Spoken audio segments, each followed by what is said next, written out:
আসসালামু আলাইকুম নবম শ্রেণীর শিক্ষার্থী, আশা করি তোমরা সকলে ভালো আছো। নবম শ্রেণীর গণিত বিষয়ের বিস্তার পরিমাপের আজ আমরা 13তম টিউটোরিয়ালে উপস্থিত হয়েছি। যারা আগের টিউটোরিয়ালগুলো দেখোনি তারা অবশ্যই টিউটোরিয়ালগুলো দেখে আসবে এবং আমার চ্যানেলটি যারা সাবস্ক্রাইব করেনি অবশ্যই চ্যানেলটি সাবস্ক্রাইব করে বেল আইকন প্রেস করে পাশে থাকবে, যাতে আমি ভিডিও আপলোড করার সাথে সাথে সেটা তোমার নোটিফিকেশনে পেয়ে যাও। আর যারা সাবস্ক্রাইব করেছে তাদেরকে অসংখ্য ধন্যবাদ। তো উদাহরণ 6 আমরা দেখি। তোমার দলের 8 জন শিক্ষার্থীর ওজন কেজিতে নিম্নরূপ। এখানে 8 জন শিক্ষার্থীর ওজন কেজিতে দেওয়া আছে। চলো সহজ বা সংক্ষিপ্ত পদ্ধতির উপর তথ্য রাশির পরিমিত ব্যবধান নির্ণয় করি। দেখো এখানে সব তথ্য রাশির যে মানগুলো আছে সেই মানগুলো এখানে লেখা আছে 8 জনের মান। এরপর ডি সমান সমান কি এক্স মাইনাস এ, এটাকে আমরা বলেছিলাম কল্পিত গড়। এটা ধরা হবে কিভাবে, যদি জোড় সংখ্যা হয় তাহলে মাঝখানে দুটি মান থেকে যে কোনো একটি আমরা কল্পিত গড় বা অনুমিত গড় ধরে নিব। আর ডান পাশে দেখো এখানে ডি সমান এক্স মাইনাস এ, তাহলে এ ধরেছি কত, এখানে 59। 46 থেকে 59 বাদ দিলে -13। এরপর থেকে 49 থেকে আবার 59 বাদ দিব, 52 থেকে 59 বাদ, 54 থেকে 59 বাদ, 59 থেকে 59 বাদ তাহলে 0, 59 থেকে 60 বাদ, 60 থেকে 59 বাদ 1, 63 থেকে 59 বাদ 4, 65 থেকে 59 বাদ 6। এই সবগুলো আমরা যোগ বিয়োগ করে পেয়েছি -14। অর্থাৎ এই মাইনাস গুলো একত্রে যোগ করব, যোগ করে যা পাবো এই পজিটিভ গুলো একসাথে যোগ করব, এটা থেকে বিয়োগ করলে পাবো আমরা -24। ডি স্কয়ার কি, এটার উপর স্কয়ার, 13 13 স্কয়ার, 13 13 169, 10 10 100, 7 7 49, 5 5 25, 1 1 1, 4 4 16, 6 6 36। এই সবগুলো যোগ করলে আমরা পাবো ডি স্কয়ার।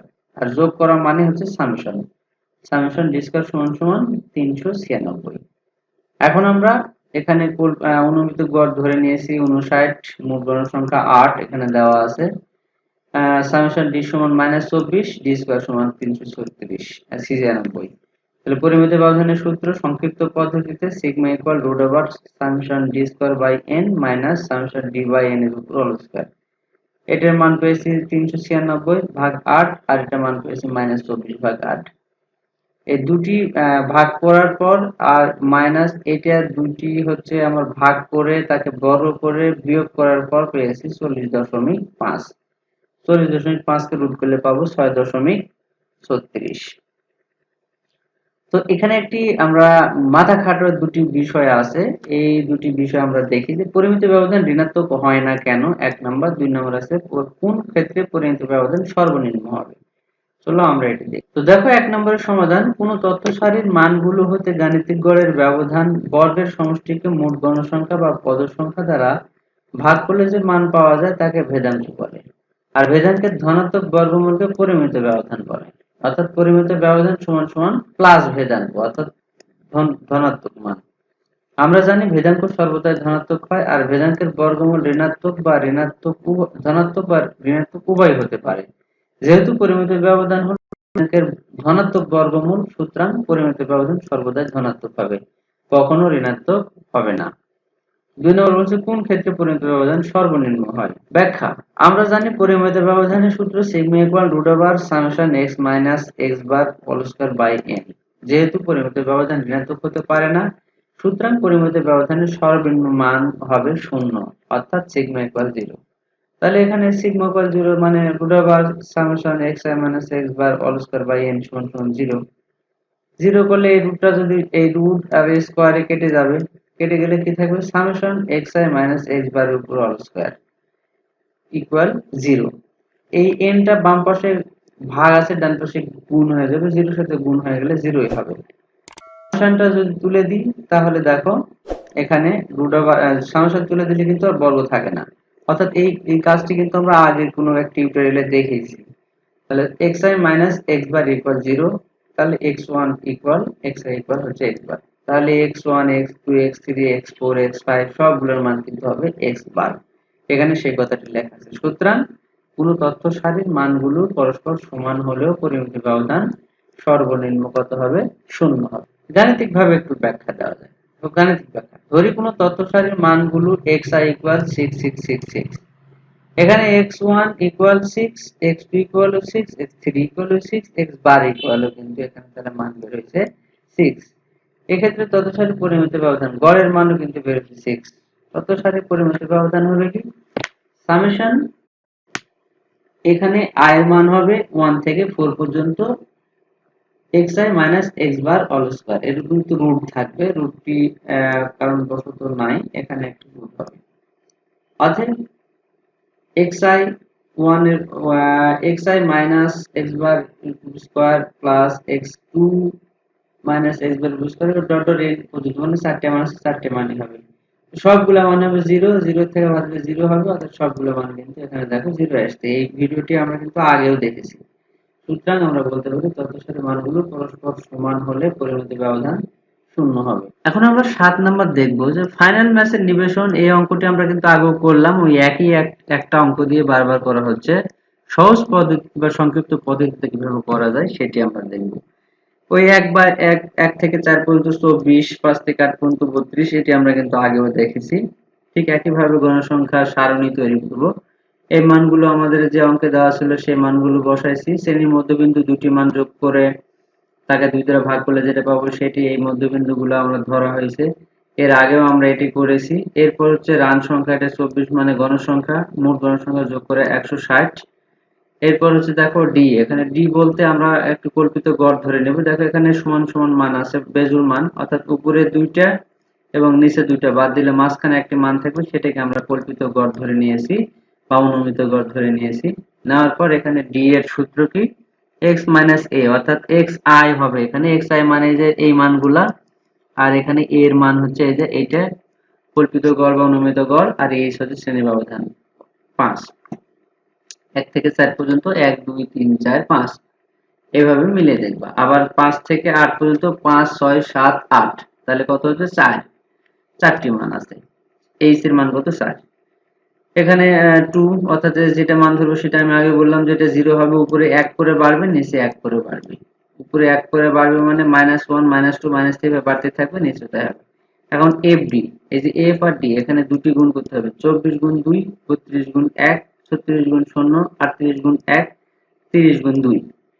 এটি বের করে যে মানটা আমরা পাবো এই মানের সাথে প্রত্যেকটা সারির মান এই দুটো গুণ করতে হবে, অর্থাৎ 8 -48 গুণ -2, তাহলে মাইনাস আছে প্লাস 48 এই মাইনাস আছে প্লাস 32 থেকে 32 0 38 থেকে 38, এখানে হচ্ছে 60 গুণ 120। এগুলা যোগ করলে পাবো সামেশন fd স্কয়ার, আর এগুলা যোগ করলে পাবো সামেশন fd। পেয়েছি 18, সামেশন fd সমান পাচ্ছি 286। এখন দেখো পরিমিত ব্যবধানের সূত্র সংক্ষিপ্ত পদ্ধতিতে summation fd square by n minus summation fd by n এর উপর অল স্কয়ার গুণ h। h কিন্তু রুটের বাইরে, অর্থাৎ এই যে রুট ওভার আছে রুটের বাইরে পড়বে গুণ দিয়ে। এই মান পেয়েছি 286 বাই 160, এখানে হবে -18 বাই 160 গুণ এখানে শ্রেণী ব্যবধান 4। এইগুলা বিয়োগ ভাগ করে এই মান ভাগ করার পর তাকে বর্গ করে এই মান থেকে বিয়োগ করে পেয়েছি রুট ওভার 1.7748। এটাকে রুট করলে পাবো 1.33, তাকে 4 দ্বারা যদি গুণ করে পাবো প্রায় সর্বসম 5.32। এখানে কল্পিত গড়ের কথা বলেছে, n সমান যেটা মান ধরা হয়েছে সেই মানগুলোর কথা বলা হয়েছে। এখানে একটি একক কাজ রয়েছে। একটি কারখানার শ্রমিকের সাপ্তাহিক বেতনের গণসংখ্যা নিবেশন দেওয়া আছে। 20 সাপ্তাহিক বেতন, 20 থেকে 22 শ্রমিকের সংখ্যা 5, 23 থেকে 25 শ্রমিকের সংখ্যা 10, 26 থেকে 28 26 জন, 29 থেকে 31 30 জন, 32 থেকে 34 16 জন, 35 থেকে 37 8 জন এবং 38 থেকে 40 তাদের হচ্ছে 5 জন ছিল। তাহলে ওই কারখানায় শ্রমিকগণ সপ্তাহে গড়ে কত টাকা বেতন পেয়ে থাকেন? অনুমিত গড় পদ্ধতিতে অর্থাৎ সংক্ষিপ্ত পদ্ধতিতে পরিমিত ব্যবধান নির্ণয় করতে হবে। চলো এই দুটি অঙ্ক দেখি। প্রথমে দেখো সাপ্তাহিক বেতনে যে কারখানার একটি তুলেছি, এরপর গণসংখ্যা যেটি দেওয়া আছে এটা গণসংখ্যা তুলেছি। মধ্যবিন্দু আমরা নির্ণয় করা জানি, মধ্যবিন্দু নির্ণয় করে একটু আগে দেখলাম যে সর্বোচ্চ মান এবং সর্বনিম্ন মান যোগ করে 2 দ্বারা ভাগ করে যেটি হবে সেটি পাবো।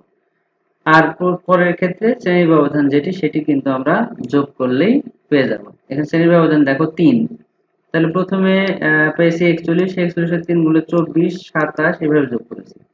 এখন এখানে ধাপ বিচ্যুতি মান আমরা জানি যে xi মাইনাস a, a হচ্ছে কল্পিত গড়। কিভাবে ধরবো? নিচে এর অর্ধেক এবং উপরে দুইটি সমান সমান সংখ্যা কিন্তু বাদ দেব, দিয়ে মাঝখানে যেটা থাকবে সেটি ধরবো। যদি জোড় সংখ্যা হয় তাহলে মাঝখানে দুটোর মধ্যে যে কোনো একটা ধরলেই হবে, আর বিজোড় হলে মাঝ বরাবর একটি সংখ্যা আমরা পেয়ে যাব। এখন এর সূত্র কি, এখানে দেখো যেটা আমরা কল্পিত এ ধরবো সমান সমান ধাপ বিচ্যুতির ঘরে এটা 0 হবে, উপর দিকে -1 করে বাড়বে, নিচে শুধু পজিটিভ 1 করে বাড়বে। তাহলে দেখো -1 -2 -3, নিচে 1 2 3। এখন a পাই di কি, a পাই di এর সূত্র বলে এই যে প্রথম এই মান এর সাথে f গুণ করতে হবে। তাহলে 5 গুণ কত 3, 3 5 15, 10 দুগুণ 20, 26 একে 26, 30 0 0, 16 কে 16, 8 দুগুণ 16, 3 5 15। সামেশন a বাই di সমান পেয়েছে হচ্ছে -14। আমরা জানি গাণিতিক গড় x বার সমান a plus summation a by di by n গুণ উচ্চতা। এক একটা মান পেয়েছি, এর মান 30, n এর মান 100, যোগ করে পাওয়া গেছে সামেশন a বাই di সমান -14, a সমান 3। এই মানে শুধু সূত্রগুলো বসায় দিয়ে ক্যালকুলেশন করে পেয়েছি 29.58। সুতরাং কারখানা শ্রমিকের সপ্তাহে গড়ে 29.58 টাকা বেতন পেয়ে থাকেন। এরপরটা বলেছে অনুমিত গড় পদ্ধতি বা সংক্ষিপ্ত পদ্ধতিতে পরিমিতির ব্যবধান নির্ণয় করতে হবে। তাহলে এখন আমাদের শুধু f d স্কয়ার, অর্থাৎ এই পর্যন্ত কিন্তু আমরা আগে করেইছি। এখন শুধু কি করব, f d স্কয়ার, অর্থাৎ এই মানের সাথে আমার এই d টা গুণ করতে হবে। এই দুটি গুণ করে দেখো পেয়েছি 3 আর 15 3 15 45, 20 দুগুণ 40, মাইনাস মাইনাস যোগ গুণ করলে হয় প্লাস, 26 একে 26 0, 16 কে 16, 16 দুগুণ 32, 3 15 45। তাহলে summation a by di square equal 204। এখানে সূত্র বসানো হয়েছে। আমরা জানি অনুমিত গড় পদ্ধতিতে বা সংক্ষিপ্ত পদ্ধতিতে পরিমিত ব্যবধান sigma equal root over summation fi di square by n minus summation fd by n এর উপর অল স্কয়ার গুণ h। এখানে মান পাওয়াই গেছে 204/100, এখানে -14/100, এটাকে যদি আবার ভাগ করি সেটা পাবো -0.14। এটাকে স্কয়ার করে যেটা পাই সেটা 2.04 থেকে বিয়োগ করলে যে মানটা পাবো সেটাকে রুট করব, রুট করে 3 দ্বারা গুণ করে পেয়েছি আমরা 4.26। সুতরাং অনুমিত গড় পদ্ধতিতে উপাত্ত পরিমিত ব্যবধান 4.26। সুপ্রিয় শিক্ষার্থীরা, আজ এ পর্যন্ত। সামনের টিউটোরিয়ালে আমরা 233 পৃষ্ঠার একক কাজ সমাধান করার চেষ্টা করব। সেই পর্যন্ত সবাই ভালো থাকো, সুস্থ থাকো। যারা চ্যানেলটি সাবস্ক্রাইব করেনি অবশ্যই চ্যানেলটি সাবস্ক্রাইব করে বেল আইকন প্রেস করে রাখবেন। ধন্যবাদ।